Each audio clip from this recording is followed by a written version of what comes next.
Welcome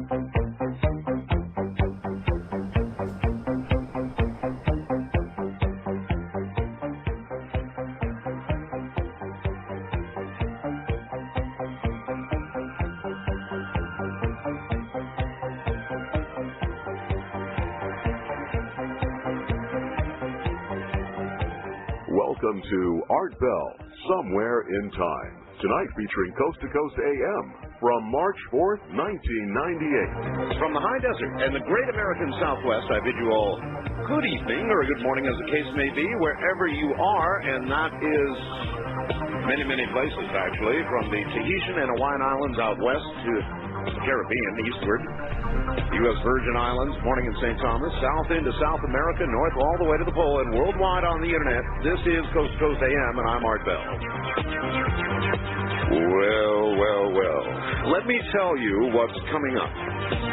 Tonight, in about an hour, the man who actually coined the name Operation Stargate, the government's official remote viewing program, Adele Graff, is going to be my guest.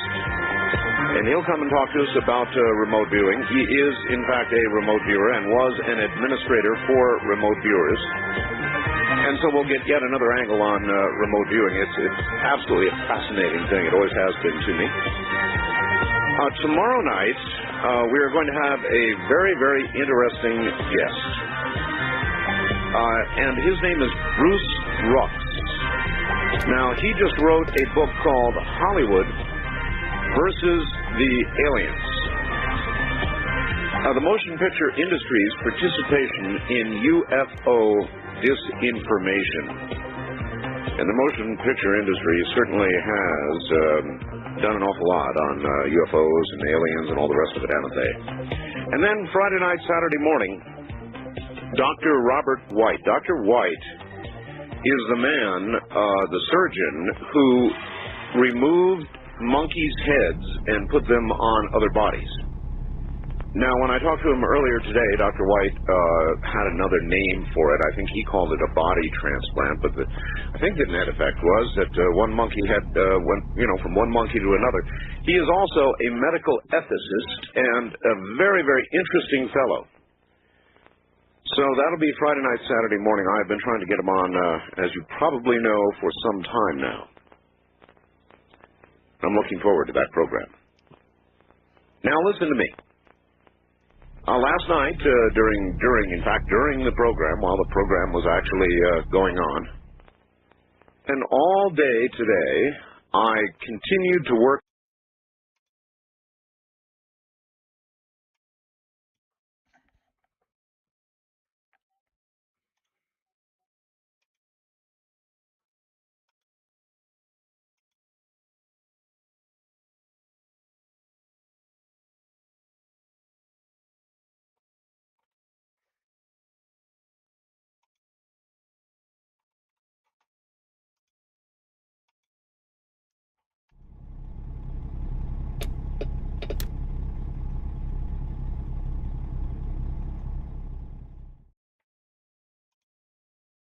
on my studio cams until I got them right. And I finally have them right. Remember, I told you previously that I am a little berserk about this kind of thing. And until I get something working just the way I want it to work, I will either, one of two things will happen. I will either break what I am working on or fix it. Now, my odds have been getting better in recent years of fixing versus breaking, but I generally take it to that extreme. So I have my webcams working, and I really want your comments on it. Last night, of course, they were working in and out, and I didn't have them all set right, and I didn't have white balances set up the way I wanted. Tonight, I've got it. I'm telling you, folks, I've got it. So I want your comments on my studio cam. Now, how can you make them? You can go up there. This is something that if you have a computer allows you to see the program in progress. About every minute or so, 45 seconds, whatever it is, a new shot is taken from one of 3 cameras in here. And then streamed up to the net where it is disseminated worldwide. Along, I might add, with my show. You can get audio of my show. As a matter of fact, people with good computers can sit there and watch me and listen to the show on their computer at the same time. I'm not sure I approve of all this, mind you, or I think it's a good thing, but it sure is fun, and it sure is cutting-edge technology. So anyway, I labored long and hard to get these studio cams the way they are now, and I hope they look okay to you. Anyway, I certainly am soliciting comments. So if you can, go to my website, www.artbell.com. That's ARTBELL.com. And scroll down to the bottom, you'll see Studio Webcam. Click on that and watch it for a little while and watch the cameras sequence through and let me know how you think they do. I think at the moment we have one of the best webcams on the web anywhere, period. He says modestly.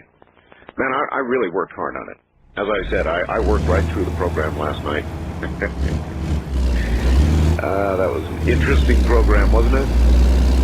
Just shows to show you how I seemingly love remaining out on a limb, slowly sawing myself into oblivion. But it was fun. Now, obviously, I didn't buy into a lot of what C.L. Turnage had to say. But you've got to admit, she had zest. And there was something about her zest and her love of what she was saying and doing that just drove me to keep her on. And we had a lot of fun as the program went on. It got more and more interesting. She is a ball of fire. Oh, incidentally, we're also working. Somebody came up with a really cool idea the other night. And that is for the hearing impaired, scrolling text of what's being said on the show. Now, I would like to talk to somebody at CNN, because CNN, both the main CNN and CNN Headline News, are using some kind of scrolling text, a closed caption, and I don't think it's somebody typing in, I'm not sure, but the kind of errors that you see imply to me that it is not being typed in. And I've got some voice recognition software that might work. And anybody else out there with ideas, by all means, get them to me or get them to my webmaster. You can send a key email up on the website. I am really intrigued with the idea of having a streaming, even if it doesn't get it exactly right. Well, I can see there could be some terrible errors. Instead of clouds on the moon, it could read cows on the moon. Nevertheless, getting streaming text up there on the website, it seems to me to be a really good idea. And I think it would be neat anyway. So let us pursue that idea. If anybody out there, I know CNN must have some sort of technology, and I will try mine. And if you have something up your sleeve, then let us know. We like being innovators, and that certainly would be an innovation.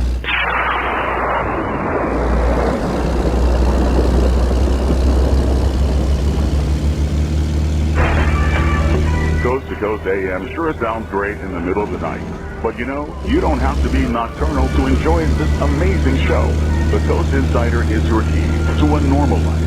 For 15 cents a day, you can wake up refreshed knowing that last night's show is waiting for you with podcasting. Listen on your way to work and again on the way home. Or listen to one of over 1,000 archived shows from the past 3 years. As a member, you'll have access to our monthly live chat sessions with George Noory and special guests. The Coast Insiders Club is a must-have feature for all Coast to Coast AM listeners. Visit coasttocoastam.com to sign up today. You'll sleep like a baby, knowing you'll never miss your favorite guests and topics ever again. Remember, a 1-year subscription comes out to only 15 cents a day. Sign up today at coasttocoastam.com. Get a new view of the world with Coast to Coast AM. At this point, I'm not happy with the direction that government is taking. I'm happy with the fact that Americans are beginning to wake up and stand up and do what they have to do, and shout, scream, and blog, and I think that's critical. And And I think that's what's going to save the republic. I think in the long run, as we go through all this stuff, it's the people who will save us, and our country will remain strong. Take Coast to Coast AM with you anywhere on your mobile phone. CoastToCoastAM.com can be conveniently accessed on your iPhone and most Android platforms, which means that you are never without your Coast to Coast AM fix. If you're a Coast to Coast Insider subscriber, you can listen to the show live in the middle of the night or previous shows 24/7. Plus, you can browse all the great photos, videos, and news stories. Keeping up with Coast to Coast AM has never been easier with our Coast Insider service. Looking for the truth? You'll find it on Coast to Coast AM. Not everything is cut and dry, and I think people will look at events and say who profits, who benefits, and then they back into it with their theories, which many people would say are conspiracies. I mean, there's no question there's a facet of government that wants to take guns off the street. Not just assault weapons, but pure guns. They want to get them out of Americans' hands.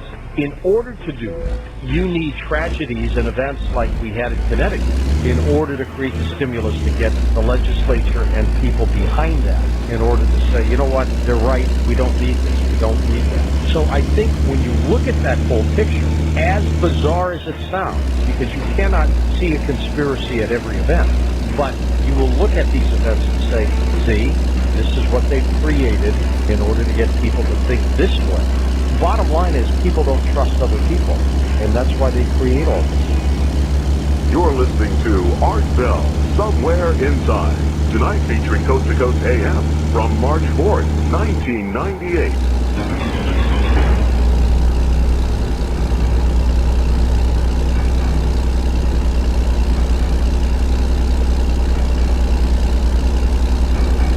Okay, the news. What is the news? Puerto Rico is about to have another opportunity to become a state. The 51st state. Now, if I recall correctly, it was not that long ago that they voted down that golden opportunity. And now I think that I may be heard in Puerto Rico. If not, I know it's coming up soon. And I wonder how Puerto Ricans feel about this. I guess I could ask all of you, how do you feel about it? If you were now not a state, and you had an opportunity to vote to be a state or not to be a state, how would you vote? That is a really interesting question. I mean, there are states that look to possibly secede. Hawaii, Alaska, Texas. Oh, I've got a lot of news on Texas, and none of it's any good at all. Supreme Court says sexual harassment at work can be between members of the same sex. And this story comes from a fellow who was out on an oil rig with 3 other guys and was threatened with rape and all kinds of other things. And I think the court has ruled properly, of course. Sexual harassment is sexual harassment is sexual harassment, right? Now, listen to me very carefully when I tell you that there is something very, very bad going on in Texas, and not just Texas, but all across the country right now. I have received literally hundreds of faxes and email from people about this flesh-eating bacteria.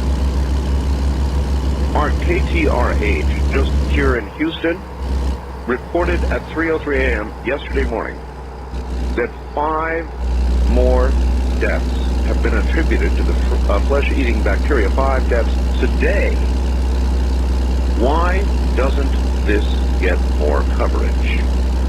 And tonight I am asking precisely the same question. I think it was 2 or 3 days ago that I did about an hour toward the end of the program, very tentatively, because I was getting so many faxes, so many emails saying, Art, this flesh-eating bacteria is here, meaning Iowa, Texas, Oklahoma, Connecticut, And you may recall that it scared the you-know-what out of everybody not too long ago.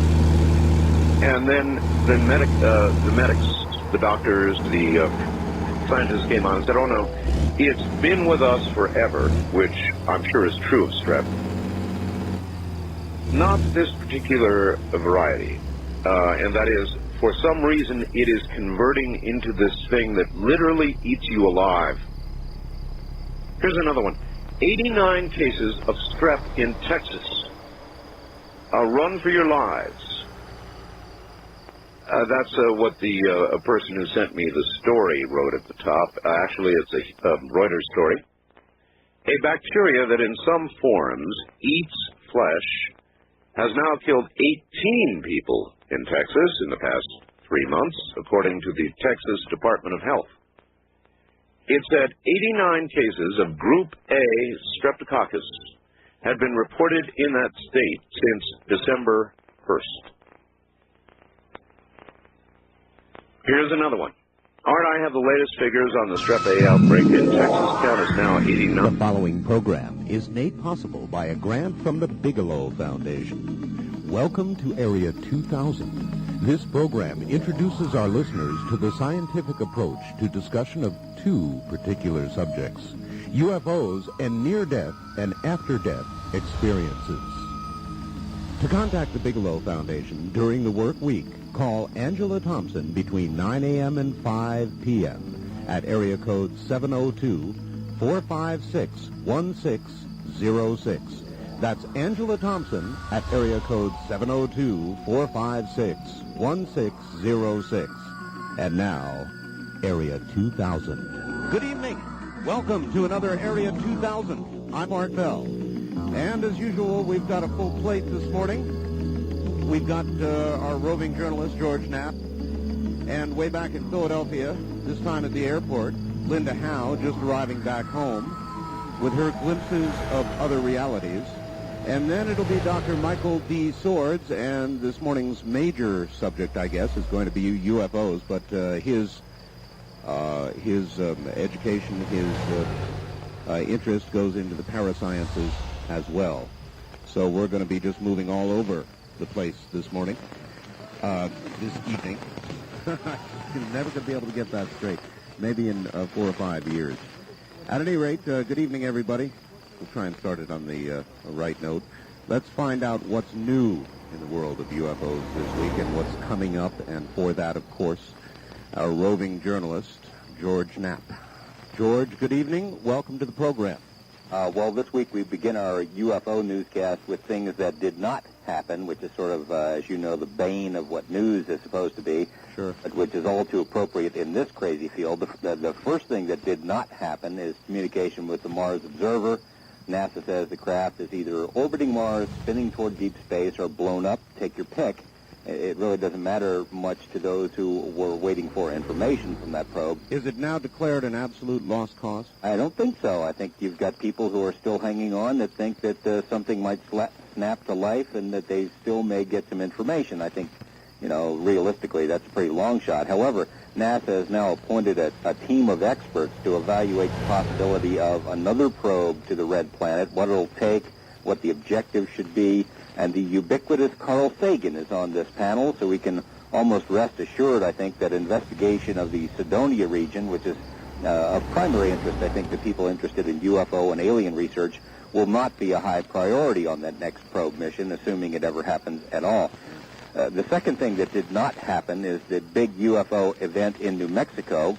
As we have mentioned on previous programs, former government psychics had predicted a major event in New Mexico in the month of August.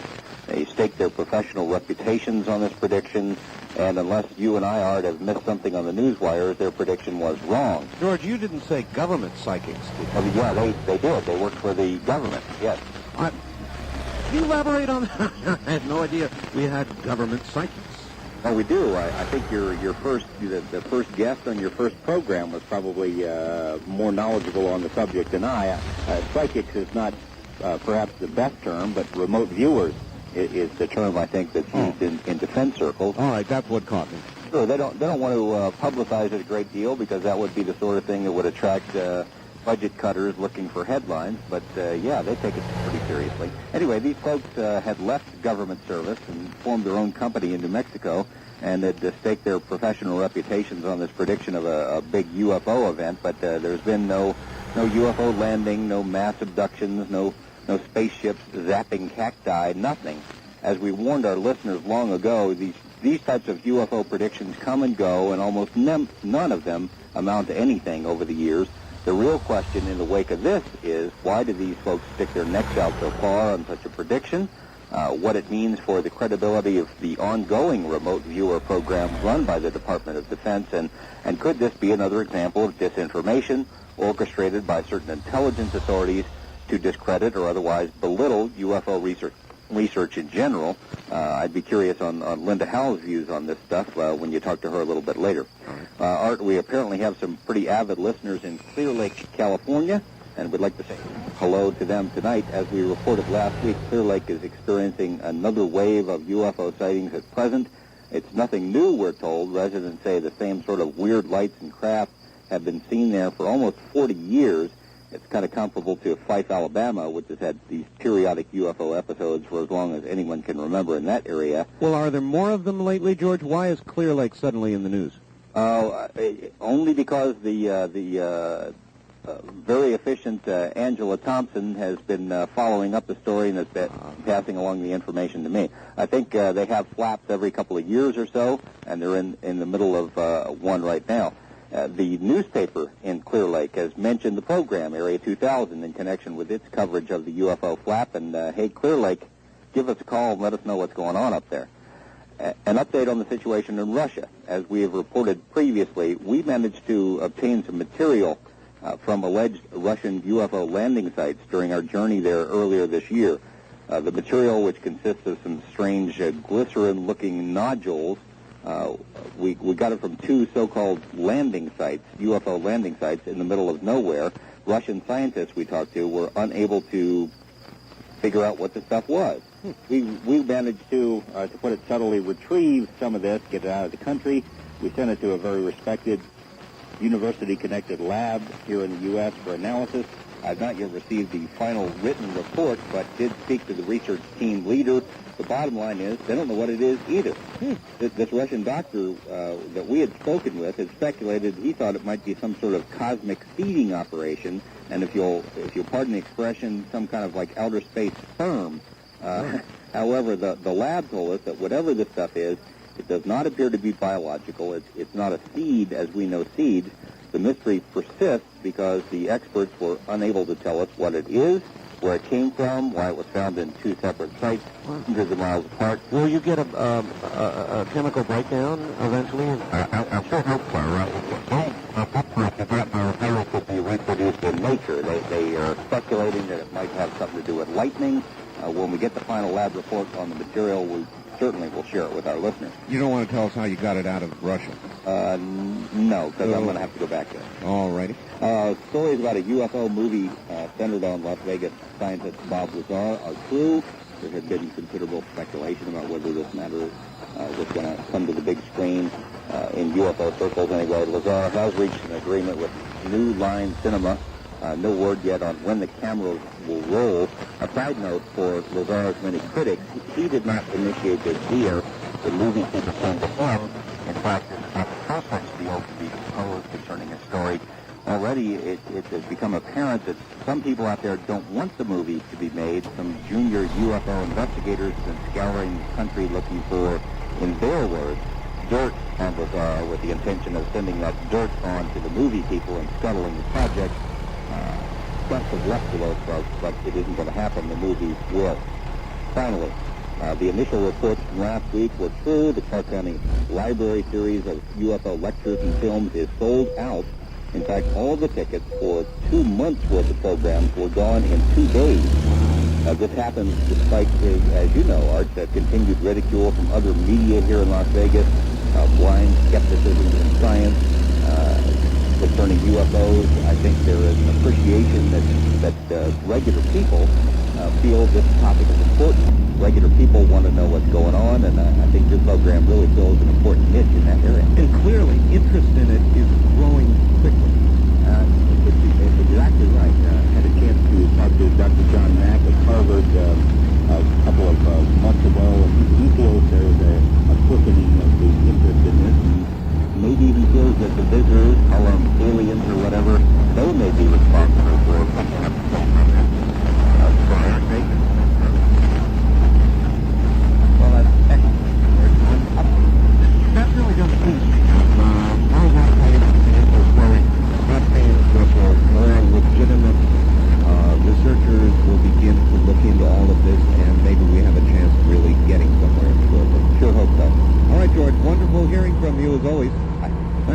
George Knapp, with a lot to say this morning, and particular interest, those materials that he got out of Russia.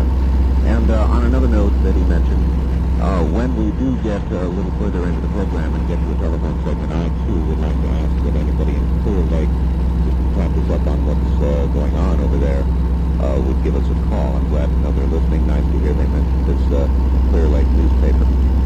All right, time for a glimpse into another reality. That would be our Linda Howe, who I understand is at the airport or near the airport at an airport inn or something of that order, and is doing a lot of traveling. So I guess we'll find out what she's been up to right now. Glimpses of other realities. It comes from Linda Howe, now back in Philadelphia. Good evening, Linda. Hi, Art. Hi. I spent the day in Rye, New Hampshire, which is up near Portsmouth and Exeter. For those listening who are familiar with the Betty and Barney Hill abduction case, it was up in that area that famous first abduction occurred. This was the annual New Hampshire MUFON conference. It occurs on a day, on a Sunday, has for the last 3 years, and this day there were nearly 600 people in the audience. It was one of our best attended, which several people, including John Mass, one of the speakers, he and I at lunch were talking about the fact that the grassroots interest in the phenomenon seems to be growing conference to conference. The general audience is getting larger. And today, the people who did speak were John Mack and Richard Hoagland, and I'll talk a little bit about what he had to say about Mars in a second. Myself, Colin Andrews, and Pop Circles, and David Jacobs. Most of these people you've had on the program in the last couple of months. But I will start with a recap of what I think were some very important points that Dr. Mack made to set the day off in what everyone agreed was the focus of the conference and will continue to be probably the focus of much of our work in the coming years. And Dr. Mack put it in those ways, other realities. Glimpses of other realities is where we are headed with all of this phenomenon, because it is not just simply the extraterrestrial biological entity that we're dealing with. There appears to be other dimensional aspects of it. And in that context, he said that he's now studied 76 UFO abduction cases and has found an interesting evolution that he has been surprised in terms of the nature and complexity of the evolution of abductees themselves if they hang in there with him as a psychiatrist. That's his background at Harvard, and working with hypnosis, and has seen them go through terrific fear, terrific anger. Many people feel like that they have been raped by some kind of a physical entity or being, or taken against their will, or all kinds of physical violations that manifest in terrible trauma. As he said, he has never in his years as a psychiatrist seen the kind of trauma that he has seen when he has worked with the abductees in hypnosis. And yet, he said that in many cases now, if they hang in there and they continue to work together, they seem to come to a point, some kind of a breakthrough. And they pass the fear, they pass the trauma. They end up with a new sense that the abduction experience is concerned with the evolution of their spiritual life in some way. And in that context, he has found, and this has shocked him as a psychiatrist, that it was very difficult for him in the beginning when these episodes began coming out. And that would be an abductee who, under hypnosis, trying to deal with the abduction experience, is being taken back to their birth, trying to find out where these experiences begin, and he's suddenly, apparently, in another life. And in another life, the same beings or beings that look like the ones that were involved in the abduction in this life are in what appears to be another life.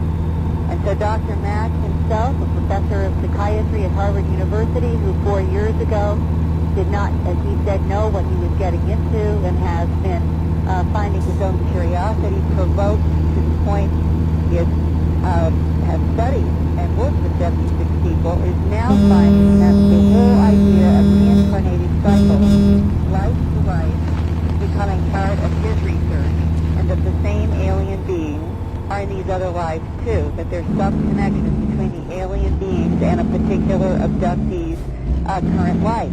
Now, what that is headed toward in terms of understanding the implications of all this for the human-alien interaction in the past, present, and future is a huge unknown, and I think that there will probably be more and more reports over the next year or two or three in this particular area, and I hope to be bringing more information about this kind of other aspect of a reality that also touches perhaps into the near-death experiences. That's something we don't know yet, but Ken Ring's work certainly suggests that there are parallels between what happens to abductees and what happens at the moment of death. Boy, that is really fascinating, Linda. Do you think the two areas of study will somehow merge at some point? It sounds like it's possible.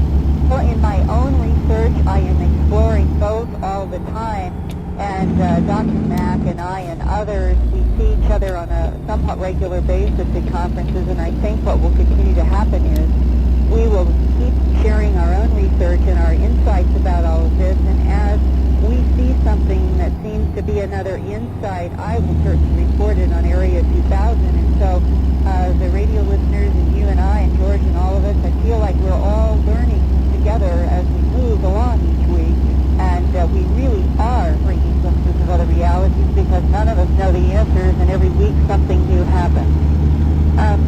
The next speaker was Richard Hoagland, and there were 2 hours of his particular focus of research about Mars, and his, I guess you would say, almost 10-year mission to convince the world that there is an artificially constructed space up there that's a mile long and 1,500 feet high, and that it was placed there, according to his estimates, based on a whole variety of research they've been doing, way before the current cycle of Homo sapien here, let's say in the last 25 or 50,000 years. He's placing it back much further than that. And he explained that this work that he's been doing on the face on Mars and other structures has now been awarded a major scientific honor in Sweden just in the past week or two, because Sweden believes that the mathematical work that people like Torin in Washington, D.C., Errol Torin, who works for the Defense Mapping Agency, has been involved with research on the mathematical relationships on Mars. Mark Carlotto at the Analytical Sciences Corporation in Reading, Massachusetts, has been using computer enhancement to look at this space, to look at other objects that are within about 10 miles of this space in a region called Cydonia that appear to be at least pyramidal looking. They look sort of like pyramids in these computer enhanced photographs. And because the math, the angles, and the relationships between the space and these pyramid-like structures appear to have consistency, patterns that repeat over and over and over again, it is reinforcing the idea that Hoagland introduced 10 years ago or so in his book work, The Monuments on Mars, that it is artificially constructed and that it is very ancient, that it was something that was there once upon a time and left these huge, gigantic markers on the surface of Mars. And the big question is, why?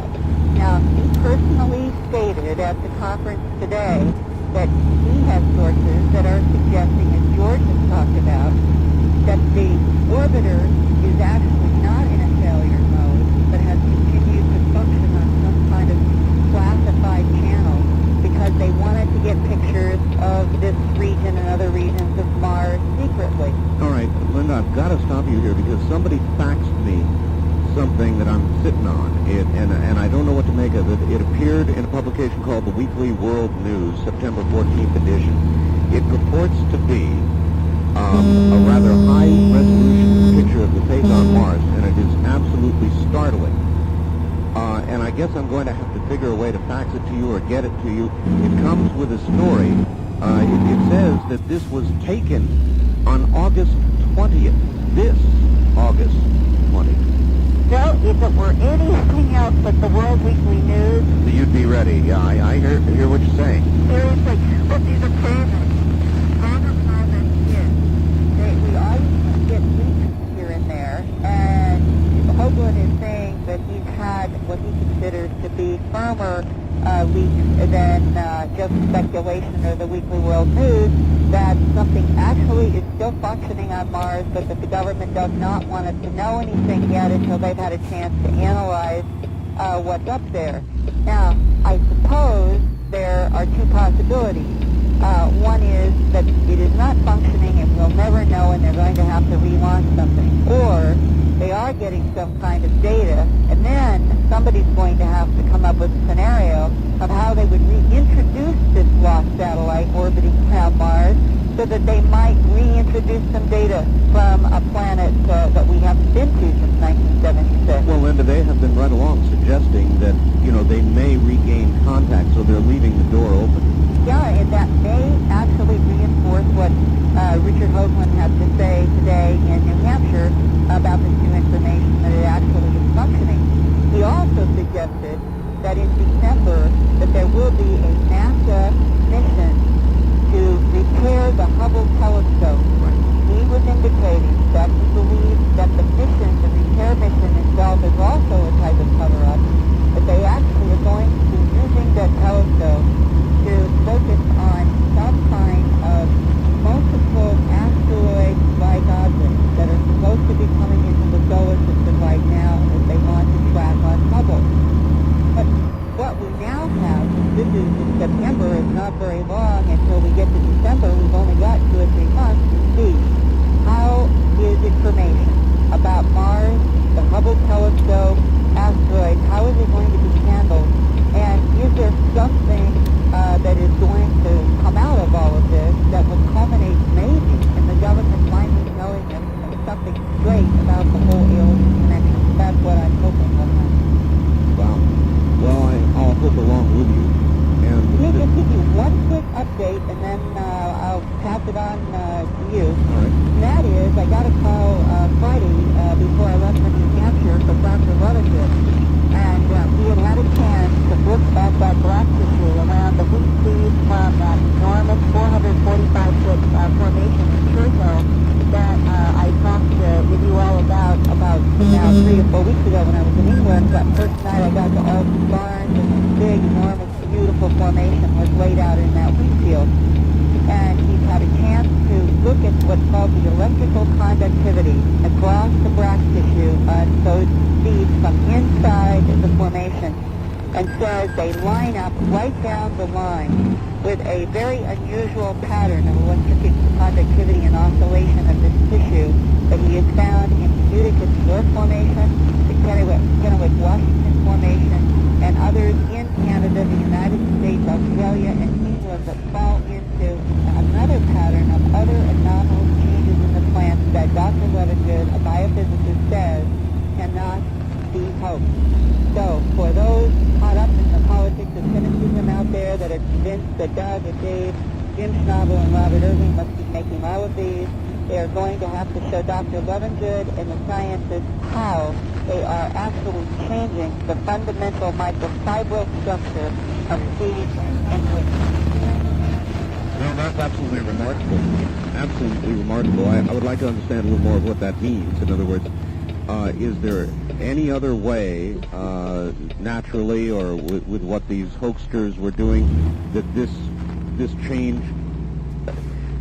It's hard to even know what to ask, Linda, and what, in his opinion, could have produced this change in the structure, molecular structure? Yeah. He did this experiment, devised it, because last year, actually going back 18 months ago, he had seen enough changes in the plants that included bending of nodes. Plants, wheat should be growing straight. And in the formations, and this has been repeated now in many countries for 2 years, in formations, the node will be bent on the ground without cracking at the surface of the earth. But 6 or 8 inches out to the, let's say, the first or second growth node, all of a sudden the wheat is taking a 45 or 90-degree angle.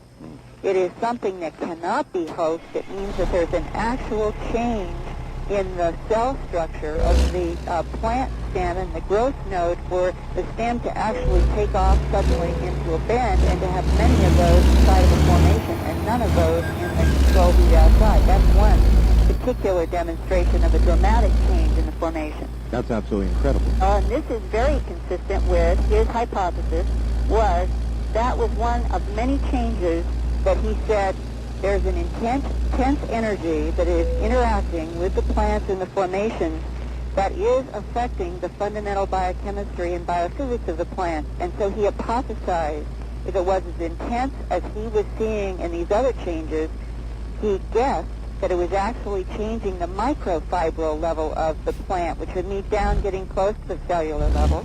And that's where electrical conductivity would take place across this particular bract tissue. I see. So Yeah, and so this experiment was to say he knew how the electrical conductivity would work in control plants, so he said, what would I find out if I did this experiment on plants from the formations? Would I see a change? And he has seen a consistent change. Well, there's some hot information. Linda Howe, where are you going to be next week? You're going to still I'm going to be moving around in the mid part of the country going west, and by next Sunday I will be in Denver, and I will give you a number there where I will be, and by then I'll also have some new information. Wonderful, Linda. Okay, you guys. As always, thank you. Care. Linda Howe and her glimpses of other realities. And in a moment, Dr. Michael D. Swords. Stay right where you are. You're listening to Area 2000.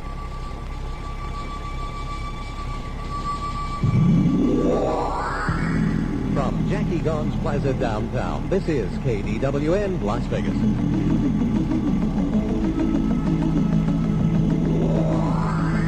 Good evening, everybody.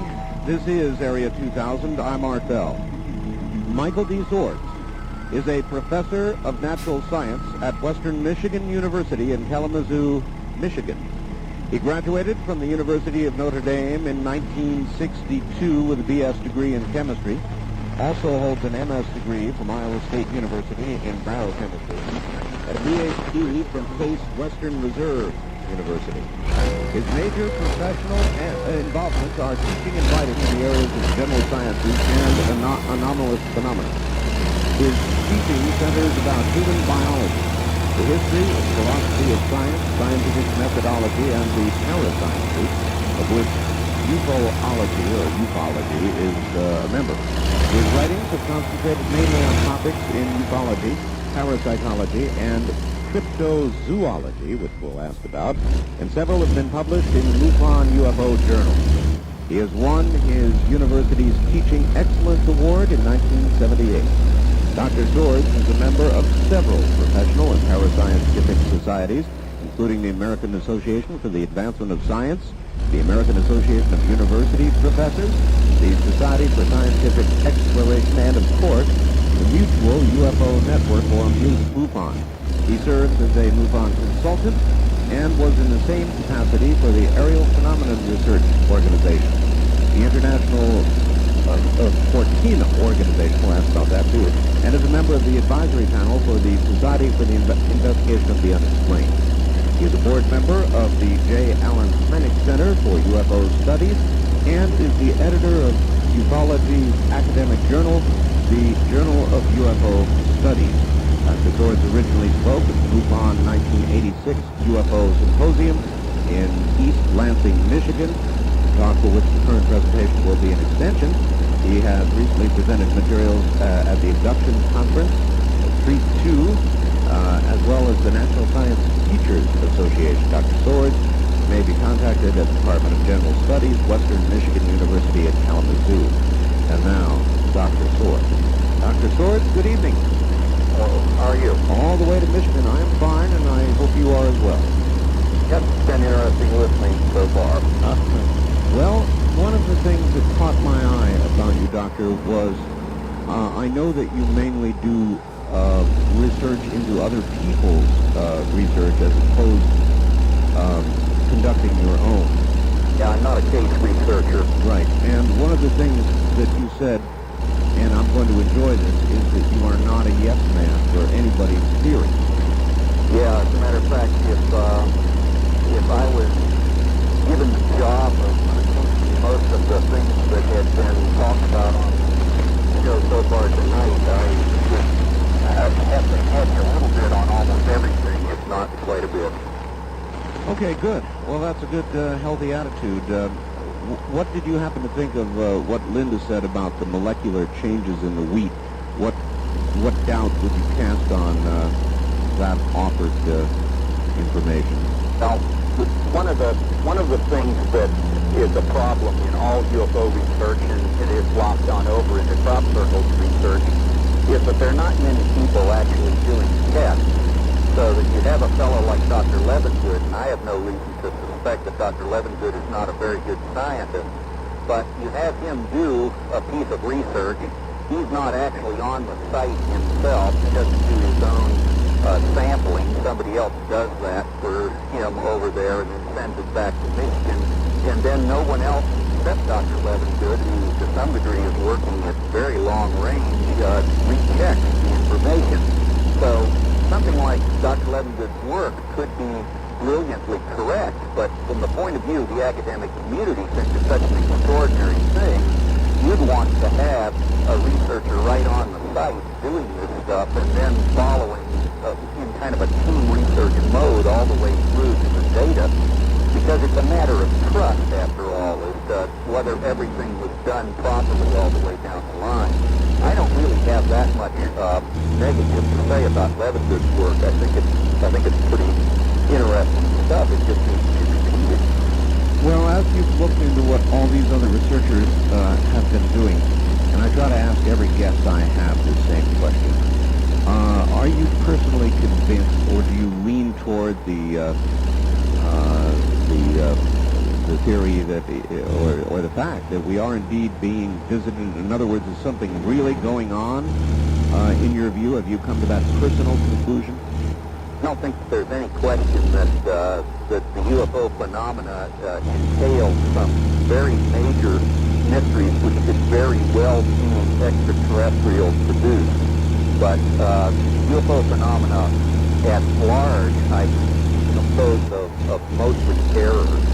And so when in other words, I don't think it's as robust a phenomena as people tend to want to make it. Kind of want to keep the excitement going in almost like a Saturday morning cartoon style. In the United States, the folks are impatient and we want a miracle on the street corner every second. I think that the UFO phenomenon has a lot of great cases in it that for which the most prominent hypothesis would be an extraterrestrial hypothesis. I think the abduction phenomena also has some great cases in it, but the vast majority of these things are very unconvincing, and a lot of the stuff that has accreted to the UFO phenomena is, I think, erroneously stuck in there. Well, I'm wondering, as you look at the various researchers' work, for example, abductions you mentioned, how do you sift through, or what methodology do you use for trying to determine what has some credibility and conversely what does not? Now, the abduction thing is a very difficult thing to understand. But you have two kinds of researchers, basically. You have researchers who become very personally involved with their clients, and God bless them for that, because these people are hurting. But at the same time that they do that, they don't really gain any information that you could count on as objectively gained in some way. In other words, they're more like client counselors than they are researchers.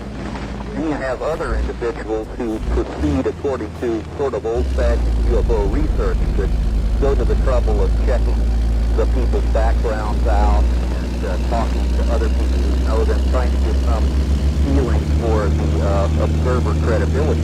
So the first thing I do is I look at the research methodology of the person who is making of the researcher who's making the claim.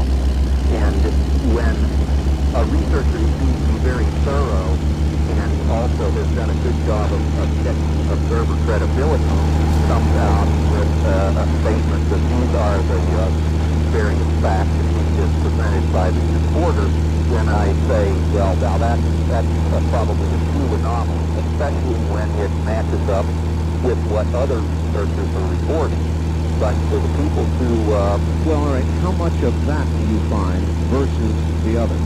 I find, unfortunately nowadays, I find rather small amounts of true old-time UFO research on abduction cases. Almost everybody wants to have sympathy and rapport for very good reasons with the people who have come to them, and they can't bring themselves to really do the in-depth character background checks so that you could really say that you knew whether this was a true case or a wannabe case or a case of asking something else.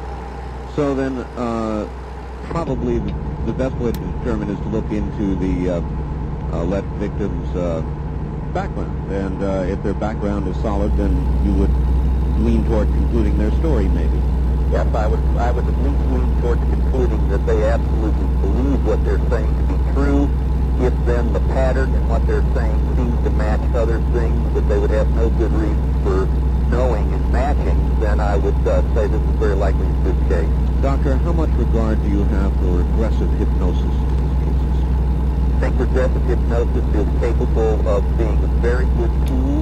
We've had some individuals who've used that, like Dick Haynes has a method of using that I think is perfectly good. We have a lot of different kinds of hypnotists that have used the thing with different sorts of methods, and they seem to come out with the same basic pattern, so I see no reason to suspect that hypnosis is going to work up.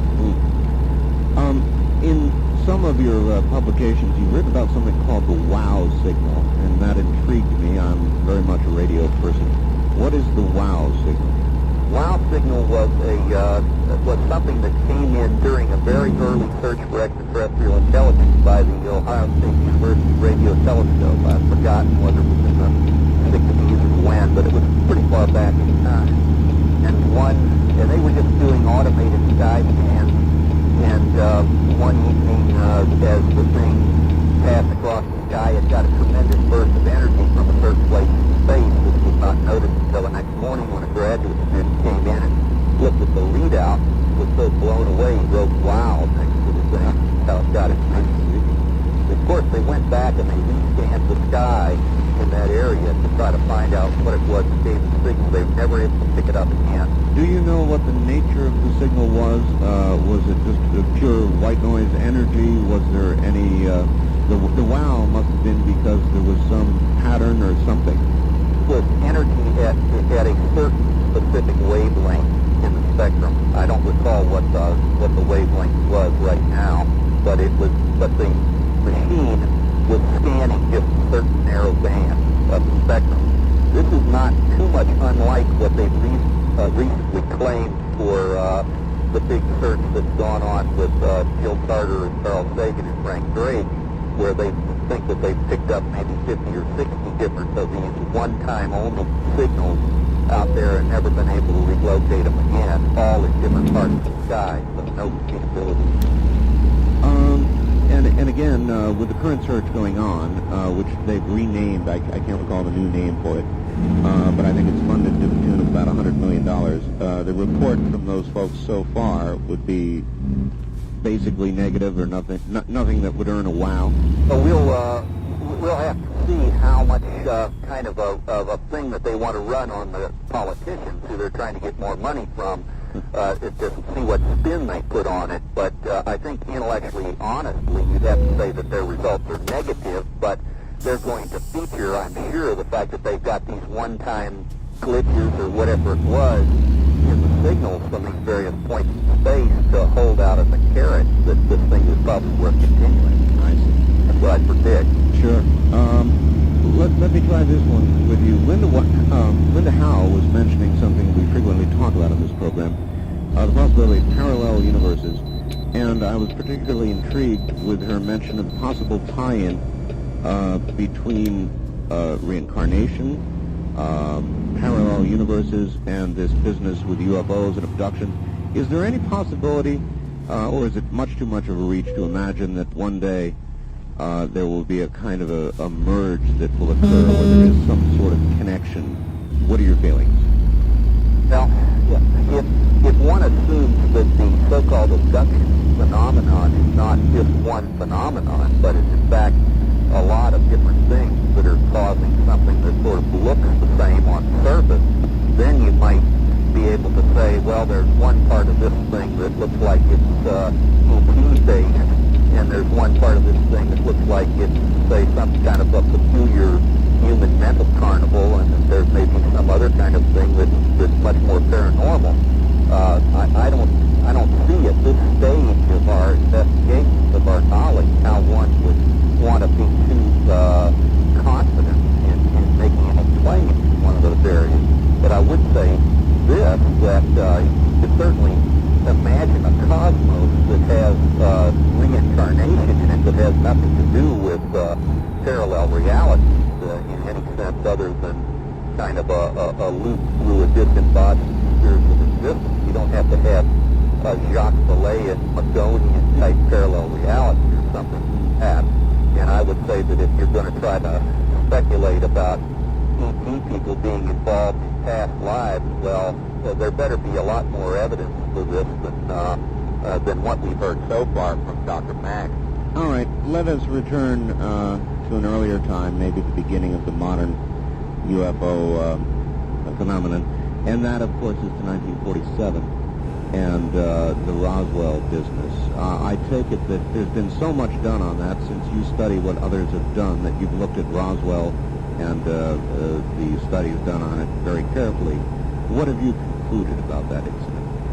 I think that Roswell is the one other thing in UFO research other than abductions research that's really worth doing right now. From what I can tell from the Roswell research that's done by Kevin Randall and Don Schmidt, that case just continues to look stronger and stronger through time. It has fought off the challenges of maybe 20 different alternative hypotheses that people keep throwing out. The more witnesses that are dug up, instead of having the idea dissipate, fragment into a lot of nonsense, the story just seems to grow tighter. So I went into that Roswell thing thinking that it just could possibly be true because it would change the whole nature of the space program and everything else. And I've been disabused of all that stuff by this stage. I think the Roswell case, along with the better abduction cases, are by far and away the most important thing we're doing. All right, well then let's stick with Roswell for a moment. What can you run us through it a little bit? What is it that you find so convincing as you've studied it about Roswell?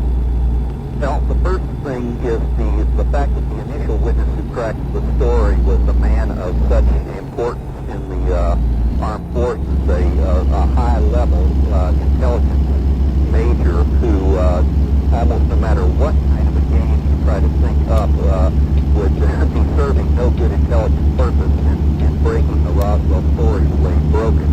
The second thing is that at this time, there are probably between 1 and 2 dozen different first-hand witnesses to the metal pieces that were scattered around the Brazil Ranch, and their descriptions of the metal pieces and also some of the other debris, they match perfectly, and the characteristics of this metal, of 2 different kinds of it, especially the one that was the unbendable, unburnable kind, and the other that was the clumpable, but then it would refold into its own shape. These are metal alloys that, you look back as to what our metallurgy was in 1947, we couldn't do that stuff. So it gets to be pretty difficult to just wave off, say, 15 to 20 first-hand witnesses who are describing a couple of different metal forms that we couldn't make at the time. Well, of course, after Roswell, there were some initial reports that seemed quite clear, early reports. Then all of a sudden, we began to get the government involved, the weather balloon story, and so forth. You must have looked at all that very carefully as well. Now, those alternative reports, they have been tracked down with amazing efficiency by John Schmidt and Kevin Randall to the point of first-hand records for launching the balloon types and of different sorts of missiles and all of these things. And not only None of them match any of the described characteristics of the material, but all the known launches of anything have been accounted for. So I think that's just all smokescreen. All right. What about the part of the story that suggests there were alien beings there? That they were picked up and taken, I think, to Wright-Patterson Air Force Base. All of that pulled up? The alien beings part of the story is not as strong as the debris part of the story, but once you get the debris part of the story sort of established in your mind, it's a lot easier to buy into the craft occupants, especially since on one or two rare occasions a witness will talk some about both. And so if that person was credible on the metals, that person is probably credible on the beings. Still, in terms of the so-called body site, because there are two different locations, a debris field in one area and then a body site much closer to the town of Roswell, that body site is still pretty much a work in progress research-wise. There are prime witnesses for that. I've been in the presence of a couple of these people. They are still holding on to their anonymity. I think one of them is about to be willing to come out and be quoted all over the place. But that's still a work in progress, and that needs to be firmed up before too much is claimed. All right. Well, all this works very easily then into the government cover-up aspect of this. And there have been all kinds of documents over the years that have come out purporting to be government documents, briefing papers for Eisenhower, and all sorts of things, as you know, have come out. Yes. What have you concluded as you've looked at this aspect of it, the government cover-up aspect? As far as the government cover-up of Roswell, I haven't been impressed with any of the documents that specifically claim to relate to that. But as far as government cover-up is concerned, that's just obvious. That's been obvious ever since David Jacobs wrote his history of UFO phenomena way back in the 70s.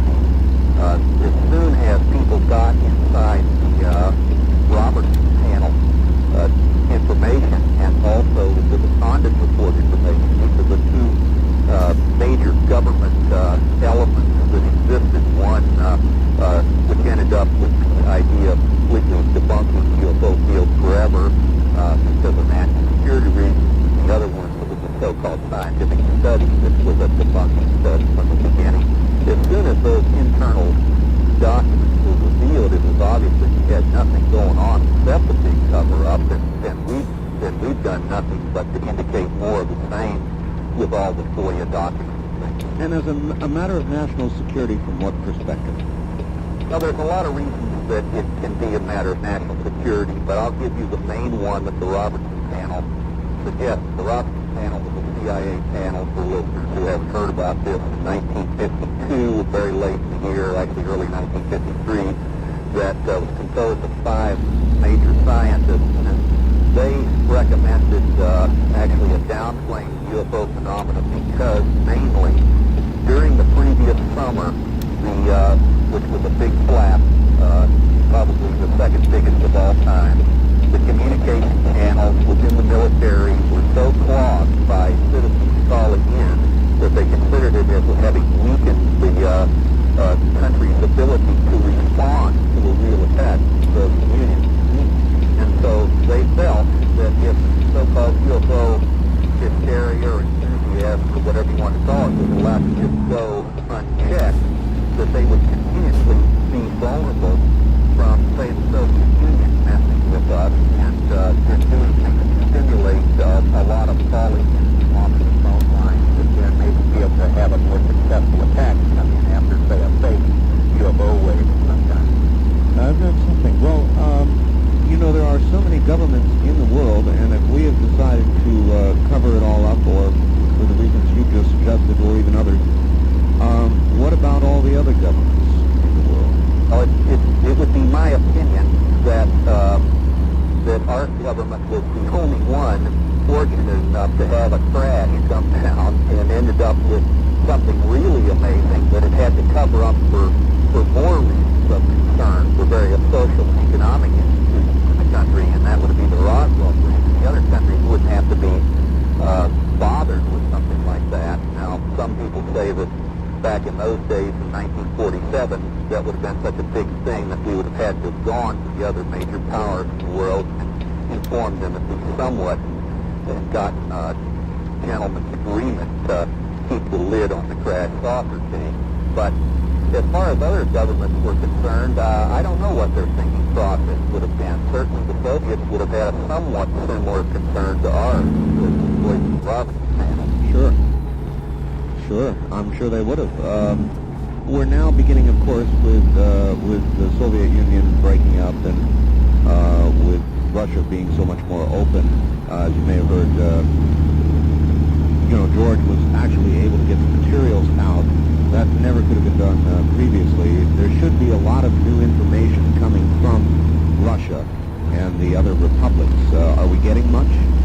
I don't think so. You keep hearing rumors of this, but I would caution listeners to remember that the Soviet Union, for a very long time, has had a record of having isolated researchers who were pretty much unchecked by anything but their own imagination, who claim almost anything out the boondocks. And so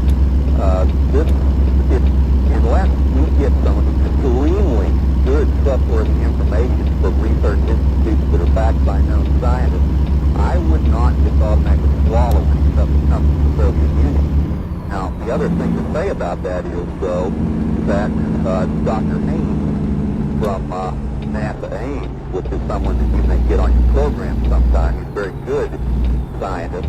He has made a link with Soviet scientists who are interested in UFOs, and it hopes that as this liaison becomes more firm, that we will get some genuinely good case research out of them, but to my knowledge, that is not yet happening. All right, one popular theory, and one of my favorite subjects, is time travel, and I noticed that you'd written something on UFOs as time travelers with a question mark after it. It is at least as possible a theory, when we're left with nothing but theories, to imagine as any other. Could it be that what we regard as UFOs from elsewhere actually are from our future? Is that possible? Well, for Walt Andrus, the Nippon Journal, some time ago, I wrote actually a pair of papers separated by a couple of years to try to analyze whether that theory could make any sense or not.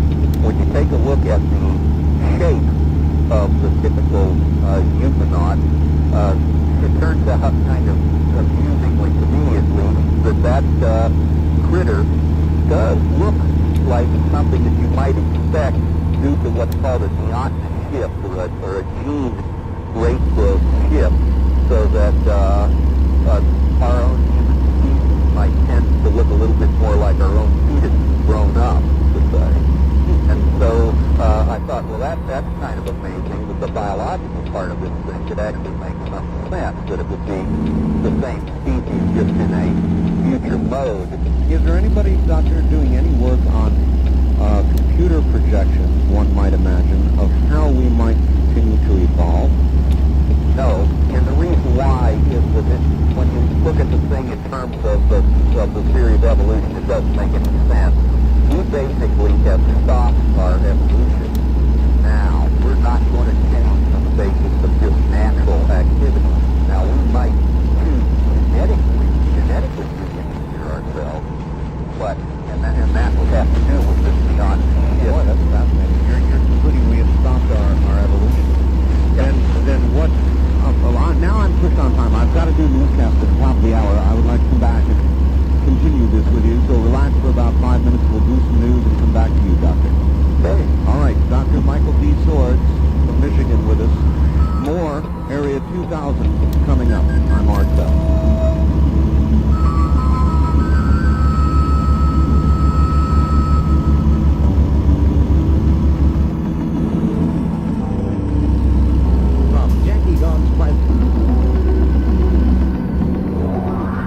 Good evening, everybody. Welcome back to Area 2000. I'm Art Bell. I'd like to remind you, if you have information on something involving UFOs, parapsychology, life after death, we would like to have you, encourage you, in fact, to contact the Bigelow Foundation. They are the mentors for this program, and a great deal of research that is done generally into UFOs, life after death. You can contact the Bigelow Foundation at area code 702-456-1606. Your contact there, Angela Thompson. Area code 702-456-1606. Back now, or in just a moment, to Dr. Michael Swords, who is somebody who looks into other people's work and investigations. And I've got a couple of questions continuing on evolution here. In the metropolitan area of Las Vegas, you're welcome to get on the phone line and line up to ask the doctor a question if you'd like. The local number, of course, is 383-8255. 383-8255. Toll free from outside the state of Nevada. Our number is 1-800-338-8255. Take these down, please. 1-800-338-8255. The wildcard direct dial lines are area code 702-385-7214. 7214. And finally, if you have never called at all, you're welcome, of course, on the first-time caller line, which is area code 702-385-7213.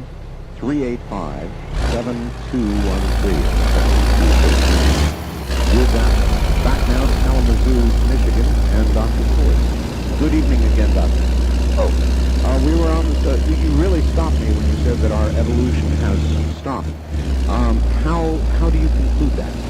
Now, that's actually something that biologists have known ever since the theory of natural selection has got so much evidence to support it, because the way biological evolution proceeds is it only works when the offending characteristic, a characteristic that you don't want to have, is a characteristic that will kill you prior to you being able to mate, pass on the genes that create that characteristic, or it's a characteristic that makes you so sexually unattractive that nobody wants to mate with you. So it is determined then by environmental considerations, which are now stable?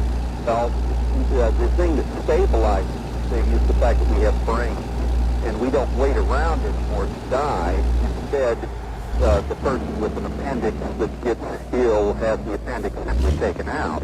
There's no evolutionary pressure for people with appendices to die anymore. The person who has a huge wart on his nose and nobody likes him could have that wart removed if he wanted to. You know, it's that kind of thing. Our intelligence allows us to adapt to negative conditions immediately rather than waiting around for the next generation to get lucky genetically.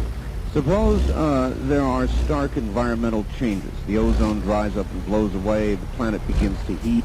One of the things suggested by, some of the things suggested by the environmentalists, would that then trigger some evolutionary modification in human beings? Only if the catastrophe was so large that it destroyed our ability to technologically react to it. As long as we still have technology that would allow us to react to whatever this thing you're talking about is and preserve the life until it has a chance to mate, then it would have no effect. The catastrophe is big enough that if it downs our technology yet, we'll be back into the game of life then. Fascinating. There are a lot of people who suggest that one of the motivations for the intervention by extraterrestrials would be connected to genetics. And I'm sure you've looked into that aspect. What are your comments? Well, I have tried for years to get David Jacobs and Bud Hopkins off of that because it does not make any sense whatsoever. And finally, I think I've succeeded in getting Dr. Jacobs to change the way he talks about what he's found. And he's talking now more about hybrids in the sense of changing human genes rather than trying to mate aliens to human forms, which is a theory that just doesn't make any sense at all. So if aliens are messing around with our genetics, they're simply messing around with our genetics, change us in some way, not to mate us with them. And that becomes very mysterious as to why they would be bothering. All right. Since you, again, look into everybody else's work, and that's what you do, this question would be a good one. I've been looking into all this and interviewing people for years now, and I have noticed that ufologists seem to eat each other alive. Yes. And I would like your comments on that and how damaging it is to the overall credibility of the investigators. I think that your observation about this being a mean stream as far as research is concerned is unfortunately more than accurate. There are some people who do not engage in that kind of personality fashion, who somehow manage to stay above it, but almost everybody tends to get down into this.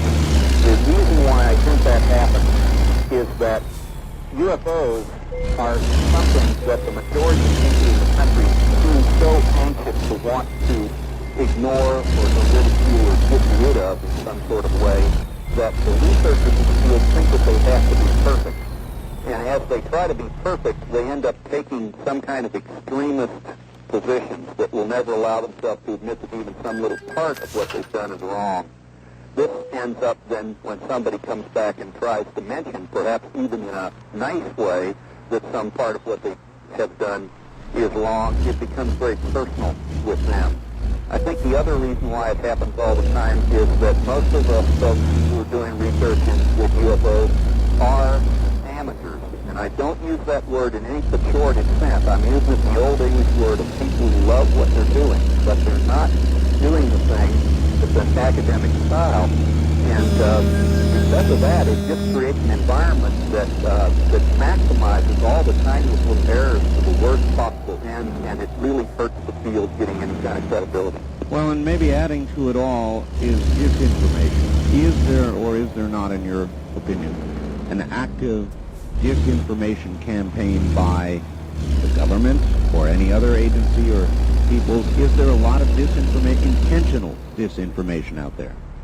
Well, that's a tougher one to know because the people doing the disinformation, if they are professionals and they're very good at it. But there are known cases of UFO researchers themselves who have created disinformation for whatever crazy reasons they had going on in their head. Also, when you look at the Roswell investigation, there are hints in various places up and down the line that there's been some disinformation and some research blocks going on there. But if you're talking about the big guys in the Pentagon-shaped buildings and that outfit, that's harder to document because those people are good at what they do. I've got to ask, what is cryptozoology? Cryptozoology is, that means hidden animal form. And so that's the group of symbols headed by Richard Greenwell in Tucson, Arizona, and Gilbert Rand in Washington State, Joy Mackel in Chicago, and the they look for the Loch Ness Monster and Bigfoot, Fossil Snowman, dinosaurs, and episodes. All right. I just wanted to know, and then just down below it is something that really piqued my interest. It's simply titled Disappearing Stars, and I have a man who calls me on my syndicated radio show and is doing research into precisely that, disappearing stars. He claims that stars at different moments actually do, for varying periods of time, disappear. What do you know about that? Well, for one thing, there is a known astronomical phenomenon which causes the star to seem to dim out to us.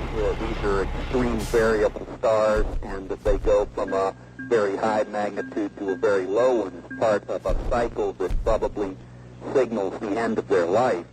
But that's probably not the most interesting kind of disappearing star. No, this man is referring to ones that disappear and then at the same intensity later reappear, and he has a certain theory about that. Oscillating stars would in fact do that, and it would be a known phenomenon that would be occurring probably near the end of a star's life as a variable. But the things that are more puzzling to standard science anyway are cases where you have a very accurate century who everything else on his map looks like it couldn't be better, and yet here will be a rather prominent star sitting there, and we can't find it anymore. So there seems to be a case of a star that really did just disappear, and what in the world could be going on there, no one knows. All right. I would like to get to the telephones, if I could. We have a lot of people who'd like to talk to you, Doctor. Oh, yeah. Running the show. It's fine by me. All right, good. Let's get to a few questions. Wild card line 3, good evening. You're on the air in Las Vegas with Michael Swords, Dr. Michael Swords. Hello, Art and Michael Swords. I've got kind of a two-part question. First, with the so-called technology that these aliens have, how come they crash on, like Roswell? And the second part of the question is, are these people forced to being told to keep quiet? Maybe, due to threat of personal injury or scandal or that type of thing, Art, and I'll always not be there. I'm not sure I have your second part of what people you're referring to. Well, the people of Roswell. All right, so you're witness and all that. All right. That is a good question. Thank you. First of all, Doctor, his question, if they have all this technology, why are they crashing? Well, from what I can tell from looking at the literature of crashes, we probably only been one crash. The second thing I would say is that we've got a lot of pretty clever technology too. We make all kinds of foul up. I would assume that Murphy will continue to live in outer space for time immemorial. The third thing is it's suggested that the Roswell event occurred during a rather large high voltage thunderstorm. It could possibly be that this thing merged into that without really knowing that it could get electronic switches in it by direct strike. But the fourth thing I would say is, well, why sit around and speculate? We don't know what their technology is. Let's just go with the empirical evidence that's behind it. Empirical evidence indicates something very strange crash. Now, as far as that other question, people being going on, there's a lot of evidence threatening Aussie, and especially if it's really very severely threatened, kind of embarrassing threats from your and my viewpoint as Americans, like we wouldn't do that to the citizens, but they, of course, denounce it at this stage in life. But, well, you said there's a lot of evidence. Can you give an example when you say there's evidence they were threatened? For example, what? Let's say you could go to perhaps 6 or 8 people down in the Roswell area right now and ask them what had happened with their father and mother or themselves, if they're very much the old people around, that caused them to have all this nervous after this event was over, and they will tell you all, they don't know one another necessarily, that they got similar messages from the government telling them that they were not supposed to talk to this or there was going to be harm done to their families. In the case of the parents who were killed and the people who were taken away,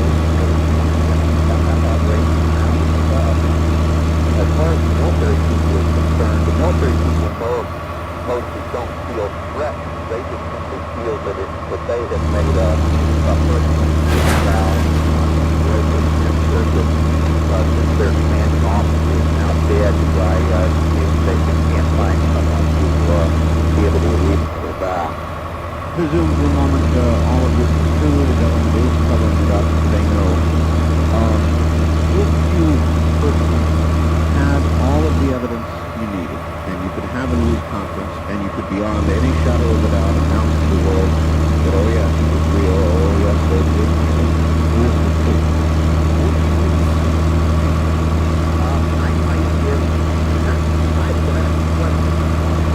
Quite a bit, because there's about 12 to 15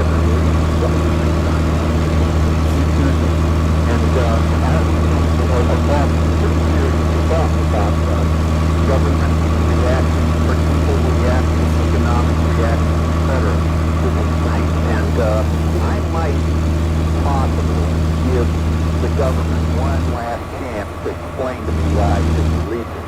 So I've been in contact with them and say, this is something I've done. Of course, I've fixed myself on that, but I might give them one last shot to try to explain to me why I shouldn't do it. And if they were to produce studies, suppose you that the American people would react very poorly, that it would be disruptive of the entire social structure, that the religion would be in danger of collapse and so forth, would that be enough? If they could prove that to me, I think I'd swallow it. But it's my belief that they can't prove that to me. Richard Hall has recently asked a bunch of us to write some essays on this exact topic, and I've gone down through the whole list of things, and I can see their reasons for not wanting to leak information. I think right now we're at a stage where probably the leaking information is better. Have we been in a period of time with all of these motion pictures and all the rest of it, and even this type of show, where we are, in essence, preparing the American people to receive that information coming in on Tuesday? No, yes and no on that.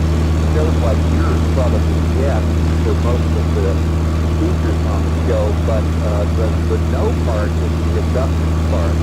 And unless people like John Mack are correct, this is a benign thing.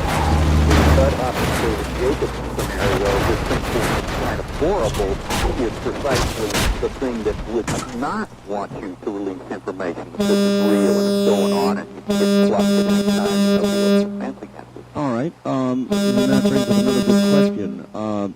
With everything you've looked at, would you say this is in all likelihood something that is, as far as we're concerned, horrible if we knew about it, or is it basically benign?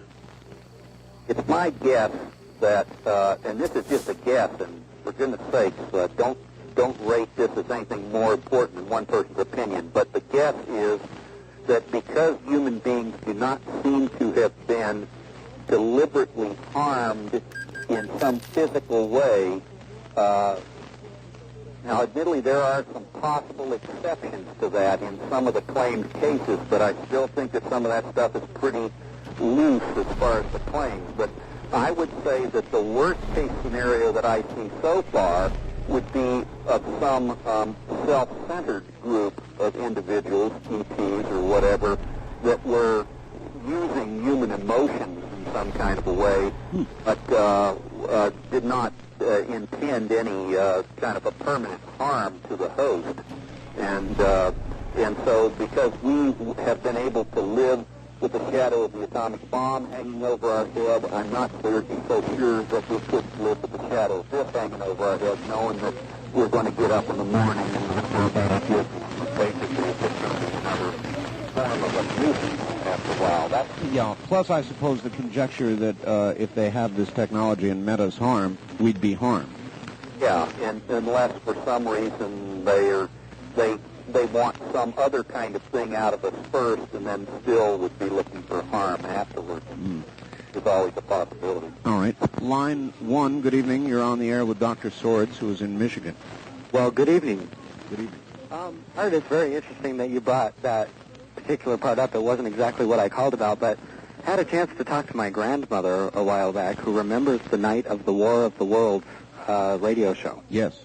And I think the biggest answer to your question about why they don't tell anybody is look at the reaction of that. I mentioned that to you once before, but the interesting information that I didn't have on that at that time was that people were killing themselves and killing their children because they really thought that that these beings were visiting Earth.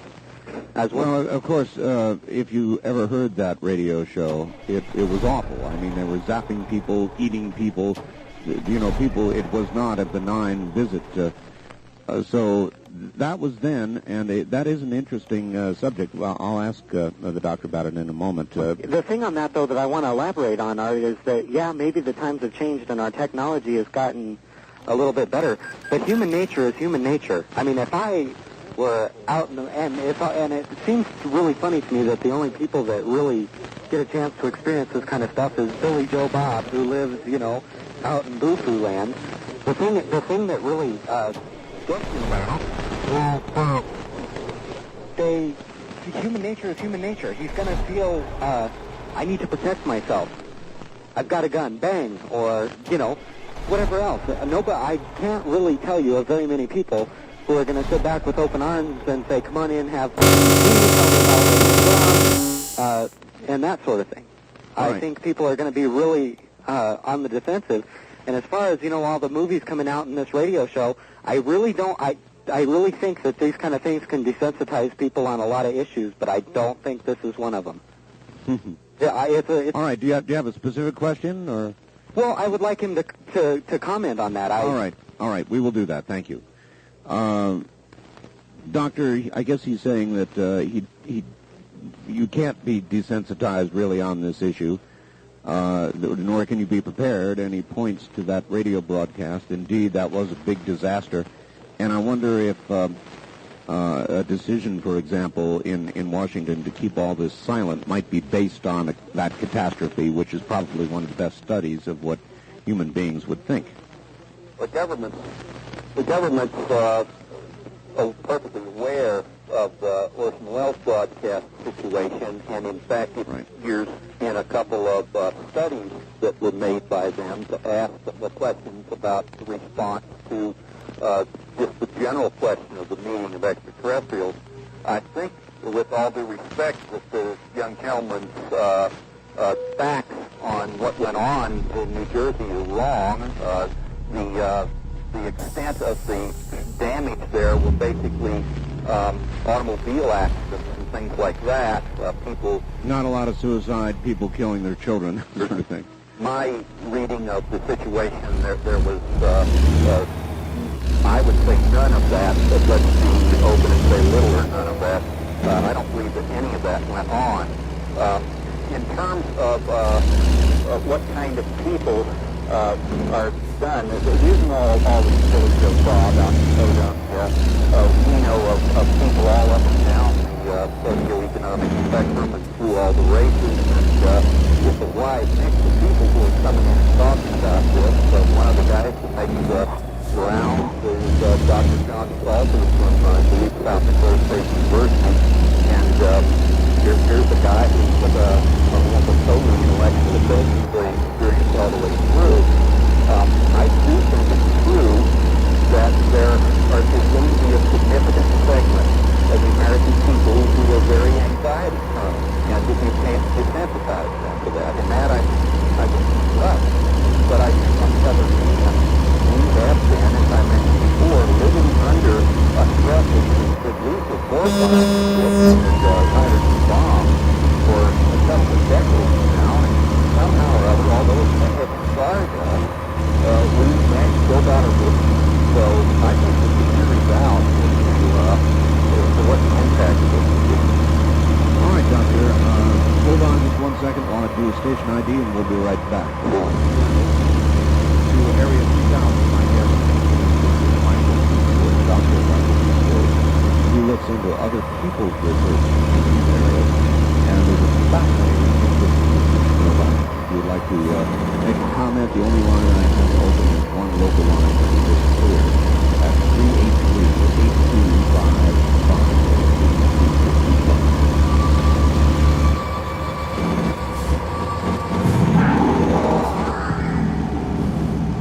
Jackie Gons Plaza downtown. This is KDWN Las Vegas.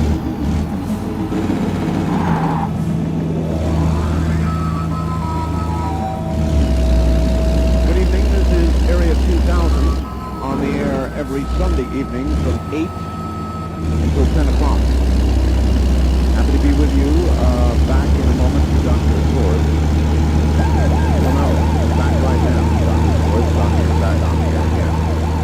And there are a bunch of people that want to speak with you, so let's keep moving through these calls. Good evening. You're on the air with Dr. Swords, who's in Michigan. Where are you calling from, please? This is Los Angeles. A quick collection of the previous policies of the mass energy. This is disaster in 1988 in the U.S. government, but there was no big deal. That's what the force of what you have done in a few handful of places. Some people get excited, but it was not a mass energy, as everybody said. But there's this thing that the government and the airport gave back to you, that's the mental time used as a barometer, which as well, it was repeated in New York, and that there was some other copycat somewhere in Europe in a Latin country where they had also worked through a copycat type where people really got that fit. And so they used it as a barometer, and they told the people in Australia, etc. All right, you have a question? Well, there's a film coming out now from Russia called Cosmic Dark Secret by a producer, his name is Alinsky, where the Russian scientists and ufologists exchanging information with our ufologists. And a major interview there where he was saying that like U.S. intelligence and God were abducted. And that also a UFO was shooting at an antenna on a radar station. I don't know if Dr. Swift is aware of it, but this film should come out very soon here next Tuesday. Are you aware of that film, Doctor? I'm not. I'm sorry. All right, well, he's not.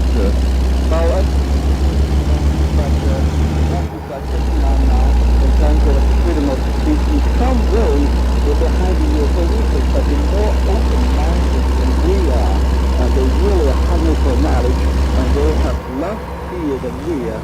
We have we have a coverage on here, an umbrella of fear, because we've been so conditioned. So we think that somehow Russian people embrace the ET contact. They don't just do information, they're hungry for information. All right, thanks, Rich. And that is a good subject. Linda Howe was in Europe a few weeks ago, Doctor, and there is, or there does seem to be, a very distinctly different attitude through Europe, and I suppose in Russia and elsewhere, than there is in this country. How do you account for the, I don't want to say unnatural interest, but greater interest in America in this subject?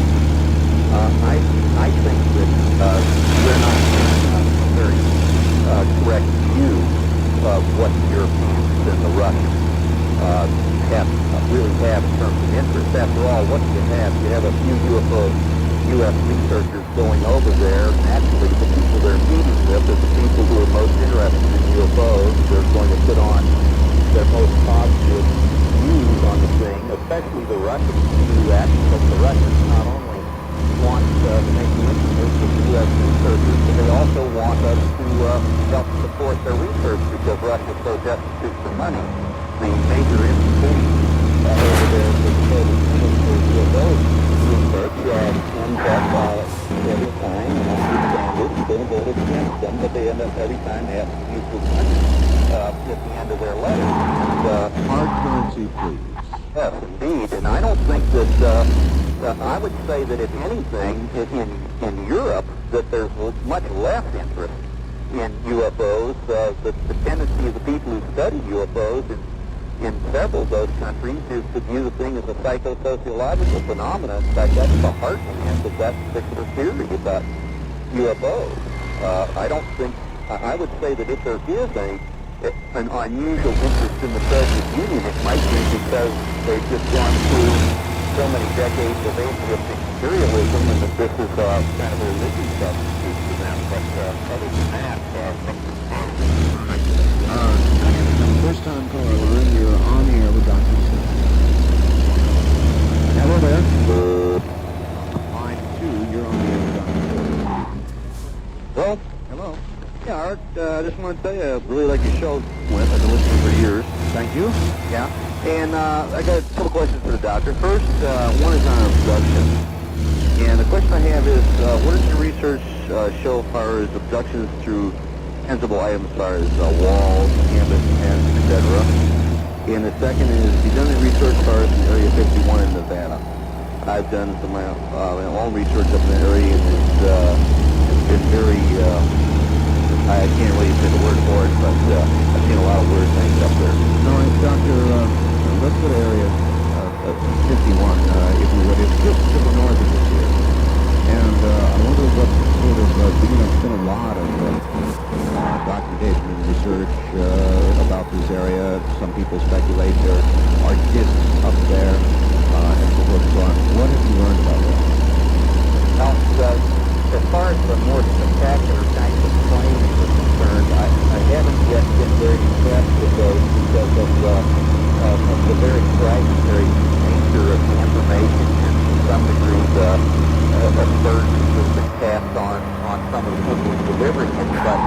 terms of there being a lot of weird stuff in the air over there, I don't think anybody doubts that. Space Technology magazine is constantly documenting very high-performance envelope vehicles that are flying over Nevada, and to me, if I take that as the baseline of my information, and I look back through time, I think that what they're flying out there is spectacular, but I don't think it's beyond the direction of the technology that you've seen just prior to that, that's real good old-fashioned U.S. technical magic rather than extraterrestrial technical magic. So I haven't seen anything yet in the Area 15 idea that would lead you to believe that we have to have UFOs and back-engineered alien technology out there, although I sure have heard the rumors like everyone else has. And it certainly might be the place to take it if you had it. Caller, what was your first question, please? First question was as far as abductions and intangible abductions, houses and walls, or tents, that kind of thing in remote areas. But getting back on as far as Area 51, I want to ask Dr. Spars if you get any observations as far as anything as far as pulses in the area, as far as like laser type items. I've seen whole mountain ranges lighted up in that area. We're talking magnitude of 10 miles across in depth. All right, Doctor?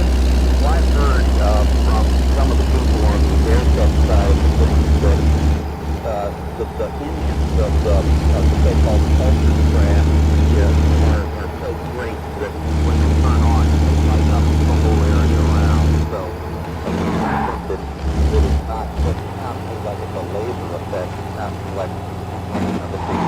All right, I'm going to tell you about 2 weeks ago. I'm 48 years old, Doctor. I've never seen a UFO. 2 weeks ago, I saw something I absolutely could not explain. Though I think it might have been an experimental aircraft. On my way home, a large triangular craft passed about 150 feet above me. It was actually lit up. It had what appeared to be anti-collision lights, 2 white lights, 1 red light at each point of the triangle, and that's what it was, Doctor. It was a perfect triangle. And at about an altitude of, I'd estimate 150 feet, passed above me, making not even a sound. I had my automobile stopped. You could hear crickets a quarter mile away. I mean, there was no sound at all. And it just passed above me. Now, I live in a valley just adjacent to Area 51, and my presumption is I saw some sort of incredible experimental aircraft. I have no idea what it was, but it was low enough and slow enough, I would describe it almost as floating, that it absolutely simply is nothing that I know that we have.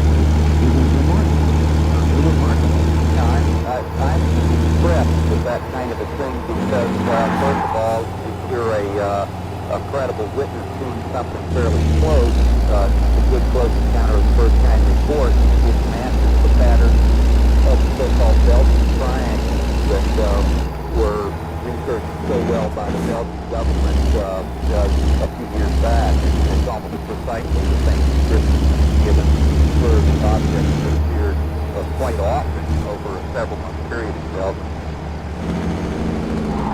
Well, I don't know what I saw. If I was close to the wall, Doctor, I would say that I saw some sort of experimental aircraft. But most people feel that they have to.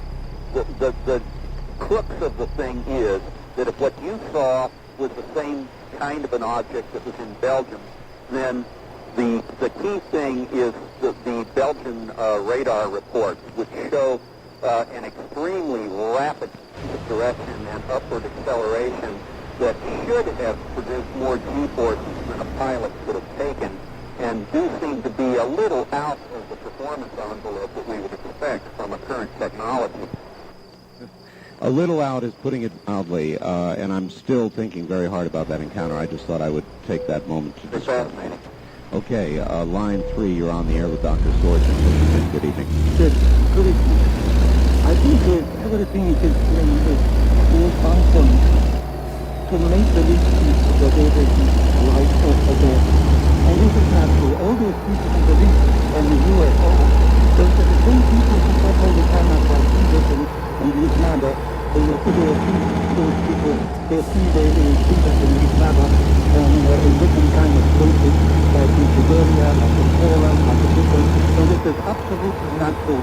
You need children to tell this kind of stupid story about life after death and about Jesus alive, and his mother alive, and UFOs, and you make it's a propaganda now, like they grow like mushrooms after the collapsing by the Soviet Union.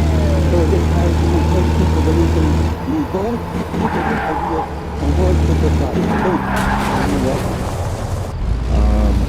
Now, in that man, I led them on because I wanted to hear it. I wanted you to hear it. There are a lot of people who react just like that man does to this information. They may make the best case for never releasing their anger, hostility, and I have this feeling that if the information ever came out, that man would be on the warpath. Yeah, that was a very quiet sound.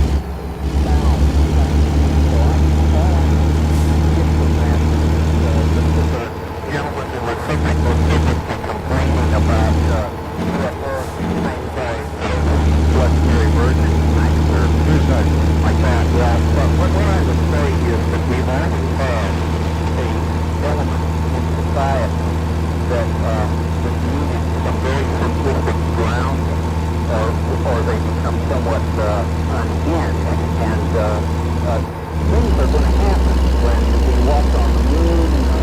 This kind of a person is either going to go into a state of denial that it never happened, or is going to have some kind of a life crisis. The same thing is going to be true if I don't think it's any extraterrestrial signals, if the Darwinian theory of evolution sounds like it's better, or whatever. So we can't protect that element of the population against new things happening, and I still don't think that it's a reason to deny full information. Well, nonetheless, perhaps not. You know, is there any way that the population would react as that man seemed to be? The problem with you is if you were talking to a psychologist that looks at statistical data, allow me to reflect on something that might cast some light on that, but we wouldn't do exactly the same thing. When you look at the way in which human nervous systems are geared, you find that about 1% of the human mentally is geared at such a high level that they can't even get their thought processes to go straight, and we end up calling them things like schizophrenic. If you boil that down to the next stage of the curve, you might say that there's say 5 or 6% or so of the population might be so highly wired that they're anxiety prone. Well, that adds up to a lot of people. It does add up to a lot of people, but there's no way to protect that good people from the fact that life goes on. So I would say that you let life go on. Don't try to cushion things and hide things, because if things get worse and they do break, you just made a bigger problem. All right, Doctor. Good evening on the first time caller line. You're on the air with Dr. Swords in Area 2000. Hello, Doctor. I have a question for you, and well, the question is, have you noticed, or is there any research being done on what seems to have changed the physiognomy of the women of mainly Western Europe and North and South America? And I have some examples.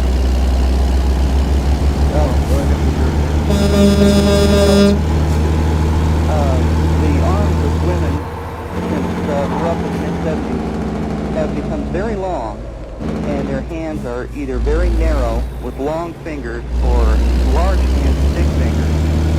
The facial structure seems to have stabilized in very angular dimensions, and the mouth has widened. The features are becoming very close set, and the length of the leg is becoming long, and also its size is becoming very narrow, very slender. There's this information from. Yeah, I've got the same question. Where'd you get this? This is just observation. Oh, I see. Now, this seems to be the type of female, which seems to be mainly in the like I said, in North and South America and Western Europe. This seems to be becoming a very dominant feature. especially the legs and the arms. All right, thank you. Doctor, you concur with any of those observations? I'm afraid we're going to have to get Dr. Swords back. All right, caller, I appreciate it. We're going to have to find out if he concurs with any of that. Take a look at the beach. Take a look at the beach? Now, the next time you look, well, say at movies from, say, roughly 1960 to date, when they show crowd scenes or women at the beach, etc., not the actresses, but just general women, and you'll see what I'm talking about. It's becoming real striking. I've never even heard such a thing suggested before. Try it. Try it and see, and you'll begin to notice certain features are becoming standard. Well, do you think that's just something you're noticing, or do you think it's actually some sort of, real change that's gone on? Well, from what I've seen, it seems to be a genuine genetic change. It's not. I'm not talking surgical alteration either. Because who in their right mind would have, for instance, the muscles in their calves reduced? And how would you narrow someone's hand without cutting away so much musculature that you couldn't close your hand? That's a very good point, caller. Very good point. And, Doctor, we've got you back now. I still have this same caller on the line. Okay. And he's saying that he's noticing all of these changes in women. Do you concur with any of that at all? Thank you, caller. No, I'm afraid I don't. I was saying before the gremlins got to the work for the phone company here, I don't know what you make of that, because I watch women just as much as anyone else, I suppose, and I haven't noticed, except perhaps if he's sitting around watching the shapes of actresses and models, which could possibly be changing to the fashion of some sort. Line 2, good evening. You're on the air with Dr. Swords, who's in Michigan. Art? Yes. Yeah, this is Tim against Las Vegas. Okay, we're only allowed to make one call. I understand that, Art. All right, well, thank you. And good evening out of state. You're on the air with Dr. Michael Swords, who's in Michigan. Yes, when do you think the government will reveal to the American people that there are actually UFOs? Good question. If ever. Doctor, any comment on that? When might they reveal it, or what might provoke them to reveal it? Or can they be pushed in? Now, of course, all of us that are interested in the Roswell case are constantly trying to think of something productive along those lines all the time. I certainly don't believe that marching with tickets out in front of the White House asking for Bill Clinton to come clean is going to do it. I think, in fact, if anything, that's a negative way of going about things, because it puts it into a kind of an unserious light, I think, in most people's mind, and actually causes negative pressure. If there were another couple of major breaks of the security people, then perhaps the combination of what's already known on Roswell and, say, a current guardian of the black box that contains this stuff would come through with something. But if you don't have a major leak of some kind, I don't see any incentive for the government to reveal anything if they know about UFOs. And there may be more on the social side that dictates you wouldn't reveal it unless you had to, I suppose. It has been stated by some of their experts in the past that if you've got a situation that has essentially nothing on the positive side except solving the curiosity of a few American citizens, and you've got a whole lot potentially on the negative side, you don't run the experiment. Absolutely, and that's what it would seem to add up to. Line 3, you're on the air with Dr. Swords. Yes, good evening. Good evening. Is that me? That's you. Okay, thank you. I was on my way home, and I heard this discussion, and it must have been at least 20 years ago. It might have been a little longer than that. I remember my husband came home with a book, and it was called Chariots of the Gods. Has the doctor ever heard of this book? Oh, I suspect so. Thank you. Doctor, what about that, Chariots of the Gods?